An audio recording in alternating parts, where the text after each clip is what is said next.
I know MLS was so new when you were playing, right? Yeah. But did you ever consider coming over here and playing? Not really. No. Not really.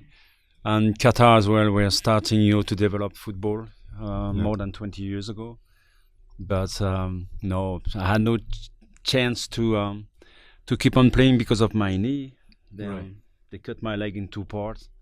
And to be honest with you, I feel pain every single second. So I may have to get an operation and change my knee to a titanium knee. Now? Yeah.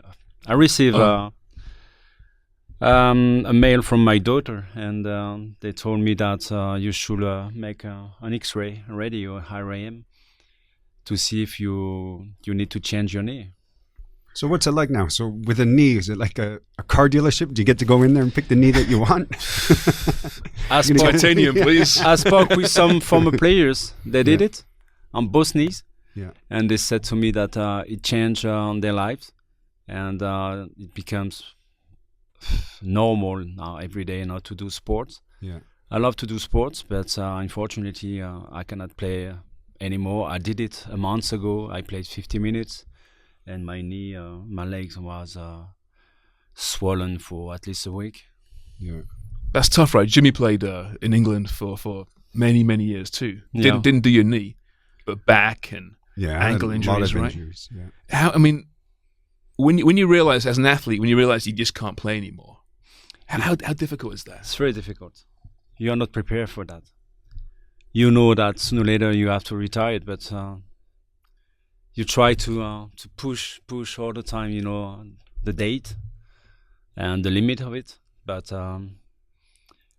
when you have a big injury like this, for me, the most difficult thing to handle is I didn't decide to stop. My body tells me you have to stop, because my heart, my muscles, my ligaments, everything is okay. But was it at Barcelona when you first began having the knee issues, or was that in Chelsea? No, that was when I was with Chelsea. Because since Abramovich took over the club, it changed everything, the facilities, the training camp. It was beautiful, modern, But back in days with Ken Bates, our president, we had to train every single day to school facilities near Heathrow Airport. Yeah. And it was, honestly, it was shit. Yeah. The pitch, they were hard like this, summer, winter, and many players get bad injuries. What was the name of the Italian guy, the midfield player? Di Canio? Yeah, he won the Champions League with Chelsea. He became a manager straight after. Di Matteo and Marcel Desailly. They had to stop their career after that because of the Achilles, and because of the state of the pitch. Yeah, it was unbelievable, for a club like Chelsea. Do you know when you retired, and a lot of players, they tend to get involved in the game, get into coaching or some aspect of it. When you retired, what was it like? Like mentally, did you just walk away from the game completely? No, did you get involved with clubs or? I always prepare my life after football. 10 years. Since I started when I was 17 years old, and I started to think about what I should do after my career. And this is something I think players should prepare, Yeah. Most of the players, because they think that they have the money, they can have the time, the luxury, to think about it. Yeah. But life, it can change very easily. Especially, I noticed that most of the players, they get divorced 2 years after they finish their career. Is that right, Jimmy? Yeah, that's true. We're laughing, but it's well, that's why I think I'm working a big project like this, because I want to offer athletes to prepare their after career while they are still playing. Yeah, it's a great initiative. Yeah, because you're right. A lot of guys do retire. They get depressed because they don't know what's next. And I think if they had something in place that they could foresee what they wanted to do and, certain hobbies. And I think it's important. Especially in sport now, because when I retired, it was in 2003, so more than 20 years ago. The only options we had, back in days was become a manager, work as a TV pundit, or sport director, things like this, But now you have so many different things you can do, different options, for players. Marketing, sponsoring, management. You have so many things, and I want to develop that, for players. Yeah. But when you find a cause that's important to you, in your case, it's brain health. Yeah. With Brain Eye. Yeah. Obviously, you experienced tragedy some years ago now with your brother. Yeah. It seemed to be a natural fit for you. Did they come to you? How did this brain eye? They contacted me, Brain Eye, more than a year ago, and I was very happy straight away to join them because of I like the idea to save people's lives, especially nowadays in our world. I think that's very important, to be helpful, to do something for human care, and yes, as you mentioned. I had a terrible issue when I started my professional career because my older brother died on the pitch after receiving a strong ball in his head. He died because of an aneurysm. But I spoke with a lot of athletes. Some of them are still playing, not only in football. It could be in rugby as well. And but a lot of former players, I spoke with, some of them, they have already issues, with their brain. Mm-hmm. So when Brain Eye called me and contacted me and explained to me the app, the way they've been working on it for the last 10 years with the neuroscientist, I thought to myself, this is a great thing, and we should do that. I know there is a big taboo, especially in in professional, because the show must go on, whatever happens. I know that I spoke with so many rugby players, and they said to me, Manu, we have big issues with concussions, but what can we do? We're under so much pressure to play. If we don't play, somebody will take our place, and we'll be off, and we'll receive so much pressure from the families as well, from agents. So it's hidden injuries, and concussion for me are very important. Why? Because this is something you don't see straight away. Mm-hmm. Yeah. But you can bring something important that can help, the medical staff, but as well the players for their health. We're not talking about sport. We're talking about health, and this is why when Brain Eye called me and contacted me, I said yes straight away. So Brain Eye is an app. Yes. And it helps diagnose potential problems. Yes. So I've got the app on my phone. I will be signing up for it. It terrifies me a little bit. We all play sport. I check myself once per month, yeah. Because I realized that I'm 55 now. And for the last 5 years, maybe because I get older, but maybe because of what I've done when I was playing. But since I'm a child, I play football since I am 6 years old. So I can't remember how many times, headers or shoulders, or my nose has been broken 6 times. I have no idea how many times this has been broken, and my head as well. But my biggest concussion was during a game in Champions League between Barcelona and AC Milan. And I remember waking up, at the hospital 2 days later. I couldn't remember anything about the game. But for me, this is a big concern for me, because I know former players, they start to develop Alzheimer, Parkinson, dementia, early stage, around 55, 60 years old. And for me, it's a big issue because, as I said, the show must go on, and we are under so much pressure. Those guys who are controlling the game, they don't want the players to have the opportunity to stop playing. I can understand that, but we must understand that health is more important than money. And I think we're not here, just to press the players just like lemon, Yeah, it's true. I mean, even now in this day and age, you watch football matches, rugby matches, you see clearly players with concussions going off for a few minutes, getting back on the pitch. They're not being pulled off. I know there's concussion spotters out there. It's improving, but it's too slow, it seems. Add that to the number of games footballers are playing nowadays. I mean, at what point will players no longer be seen as just commodities and actually as human beings with a life after their career? Yeah, as I said, you can receive a big shock in your head, and after 2 minutes, it's okay. You can keep on playing, but it doesn't mean that the following day you won't fall down for any reasons.